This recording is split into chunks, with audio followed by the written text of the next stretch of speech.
Қайырлы күн, құрметті бұқаралық ақпарат құралдарының өкілдері. Шымкент қаласы әкімдігінің ақпарат коммуникациялық орталығынан тікелей көрсетілімді бастаймыз. Құрметті бақ өкілдері, бүгінгі брифингте талқыланатын тақырып Шымкент қаласының туризм, сыртқы байланыстар және креативті индустрия басқармасының 2023 жылдың 1 тоқсандағы атқарылған жұмыстар туралы болады. Бүгінгі медиалаңымыздың спикері Шымкент қаласының туризм, сыртқы байланыстар және креативті индустриясы басқармасы басшысының міндетін атқарушы Қалқабаев Азамат Мұратбекұлы. Қош келдіңіз, Азамат Мұратбекұлы, сөз өзіңізде. Саламатсыздар ма? Құрметті брифингке қатысушылар, осы баяндамамды бастауымды рұқсат етіңіздер. Ең біріншіден 2022 жылдың қорытынды статистикасын айта келгенде, Шымкент қаласына 448.797 туристер келген. Оның ішінде ішкі туристер саны 412.000 адам, 412.280 адам болып келеді. Және шетелден келген туристер саны 36.529 адам болып келеді. Ол орта есеппен санағанда 135%-ға есе, былтырғы жылмен салыстырғанда 135%-ға есе өсуі бар.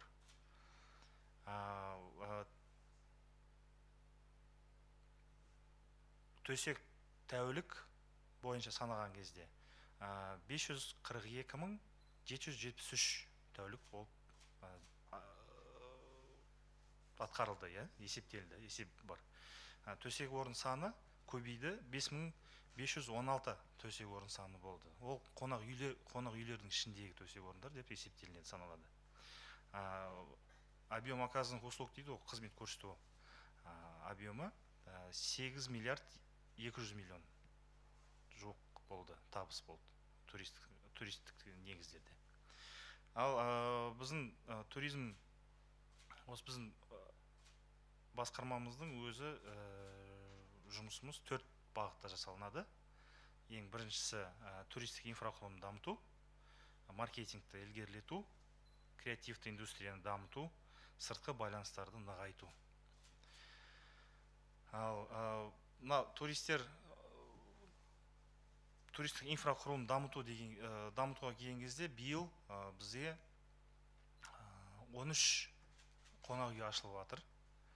Оны қазір кестеде көріп тұрсыз. Олар ашылғаны бар, и осы жылдың аяғына дейін ашылады.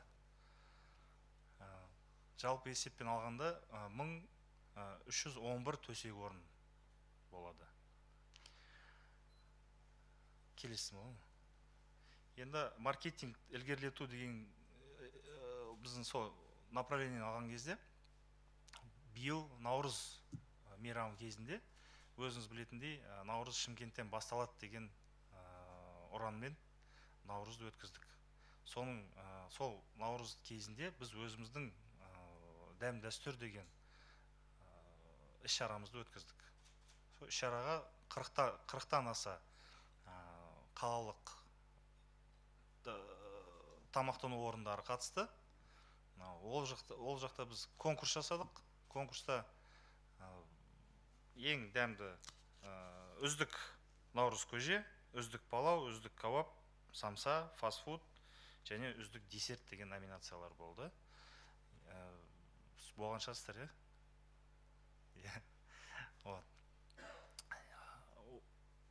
кем дегенде бір 30.000 адам өтті. Сол жақта туристер және жергілікті өзіміздің қаламыздың тұрғындары. Және де қазір енді осы айда бітіп жатыр.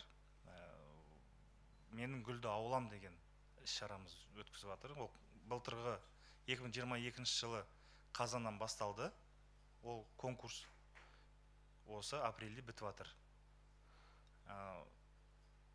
21 сәуір күні сіздерді біздің мерекемізге шақырамыз, күтеміз. Сол кезде қаланың үздік аулалары марапатталады.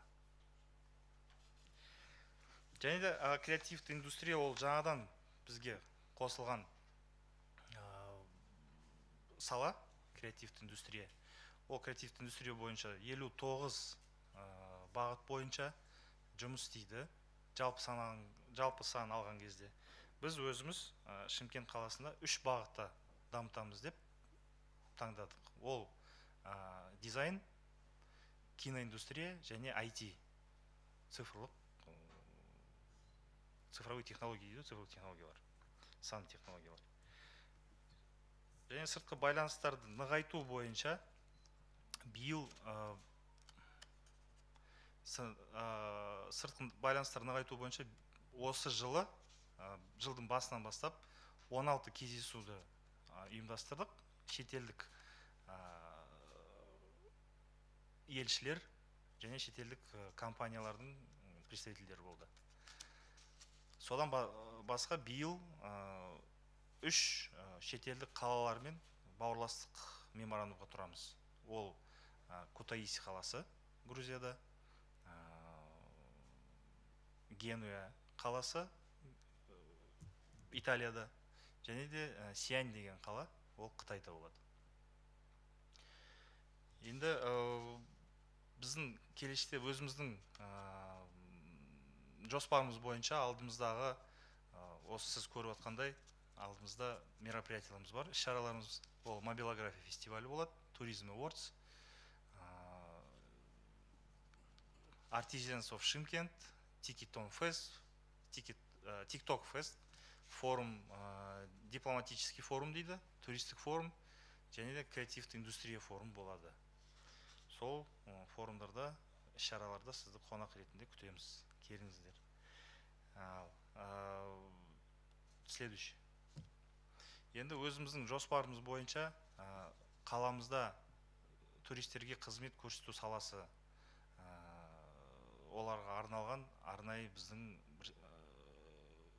жобамыз бар. Recommended by Shymkent City деп жазғанбыз негізінде, бірақ кейінірек Recommended by Shymkent деп жазып қойдық. Ол негізінде қаламызда үздік жұмыс жасайтын, үздік қызмет көрсететін орындарға біз арнайы белгі береміз. Оның ең бастысы қатысушы тізімдерін құраймыз. Қатысушылар болады, арнайы тексеру болады. Ол тексеру үшін біз қалада арнайы жюри және конкурстық комиссияны ұйымдастырамыз. Оны енді қазір комиссия бойынша ақылдасуымыз болып жатыр, утверждаем, согласуем дегендей. Сосын сапа белгісін марапаты болады, белгісі беру. Оның нәтижесі осы тексерістен өткен сапа белгісін алған ұйымдар арнайы бір каталогқа енеді. Сол каталогтарды біз Шымкенттен басқа, Қазақстан бойынша басқа елдерде таратамыз, және де шетелдерде таратамыз. Шетелдердегі біздің консульство, Қазақ Инвест және Қазақ Туризм арқылы оны таратамыз. Ол біздің туристік қазір осы қатысқан ұйымдарға өте үлкен көмек болып есептеледі. Реклама ретінде де, және олардың өздерінің келушілер саны ұлғаюына көмек береді. Келесі. Креативті индустрия бойынша қала аумағындағы қоғамдық креативті алаңдарды ашуды көздеп тұрмыз. Негізінде қазір Пушкин кітапханасында өзіңіз білетіндей уже ашылды. Ол креативті ретінде.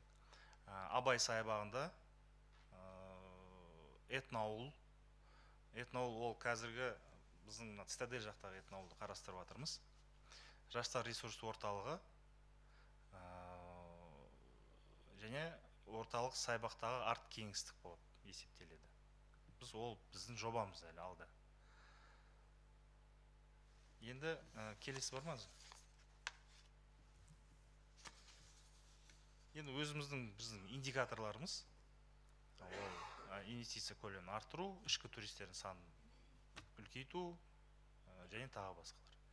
Негізінде осы басында айта келгенде, ұмытып кеттім, біздің туристер саны бойынша біз Қазақстан Республикасында 3-ші орындамыз. Келушілер саны бойынша.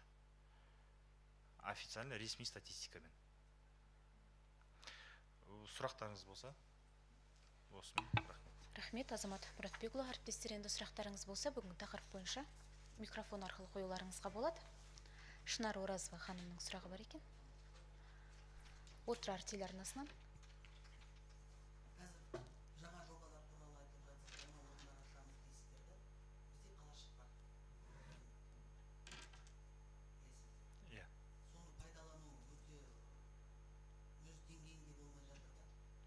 Қалашық дегеніңіз сол.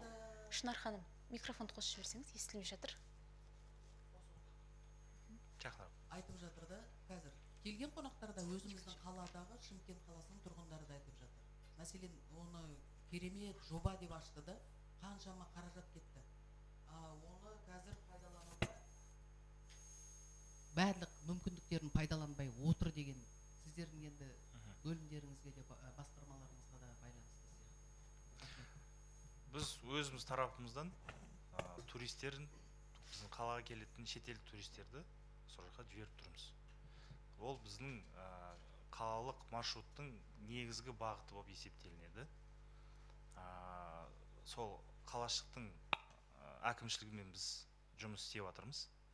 Және де келешекте олардың бірігіп ортадан бір жобаны ұйымдастырып жұмысын жасап жатырмыз. Негізінде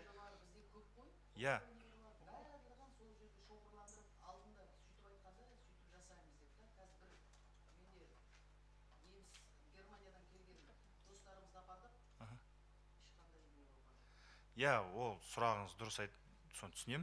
Негізінде ол қазір жұмыс істеп жатыр. Бірақ ол культураның есебінде, олардың балансында орналасқан, мәдениет басқармасында. Бірақ біз өзіміз қолымыздан келгенше көмектесіп жатырмыз. Қолымыздан келгенше іс-шараларды, былтыр мысалы қараша айында Этно Шымкент деген фестиваль өткіздік. Өте әдемі, керемет фестиваль болды. Биыл да сол фестиваль өткіземіз деп ойланудамыз қайтадан. Негізінде қазір жаңадан әкімшілік оларға келді, Мадина ханым. Сонымен біз жұмыс істеп жатырмыз. Қалай ары қарай дамыту, не істейміз, қалай келдіреміз, жетілдіреміз. Сол жаққа именно предпринимательдер тарту үшін олар өздері келмей жатыр қазір. Өйткені адам аз дейді да, сол жаққа өткен кезде. Ол жаққа машинамен жетуге сәл қиындау болып отыр, әзірше ол. Енді кейін сол құрылыс бәрі біткеннен кейін, жол ашылғаннан кейін өте тартымды объект есебінде ары қарай дамиды ол. Әріптестер, сұрағыңыз бар ма? Айғақ телеарнасынан Салтанат Рүстембек.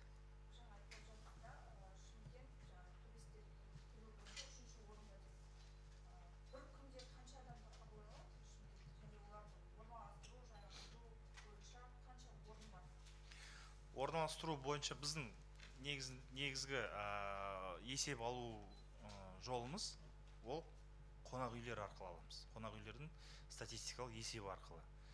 Бұлай қараған кезде, мысалы біздің өзіміздің статистикамыз бойынша қалада 5516 төсек орын бар. Негізінде ресми статистика бойынша бір күнде 5516 адам қарсы аламыз. Бірақ одан басқасы қаланың сыртындағылар бар, статистика енбегендер бар, өзінің туысқандардың үйіне жататындар бар, өздеріңіз білетіндей. Одан да көп болады. Өйткені бұлай санаған кезде, осы наурыз кезінде де ресми бағдарлама информациялар бойынша 230 мың адам ипподромға келді дейді қонақтар. Оның ішінде тек қана Шымкент қаласының азаматтары емес, басқа да региондардан, басқа да қалалардан және мемлекеттерден де туристер келген. Сұрақтарыңыз бар ма, әріптестер?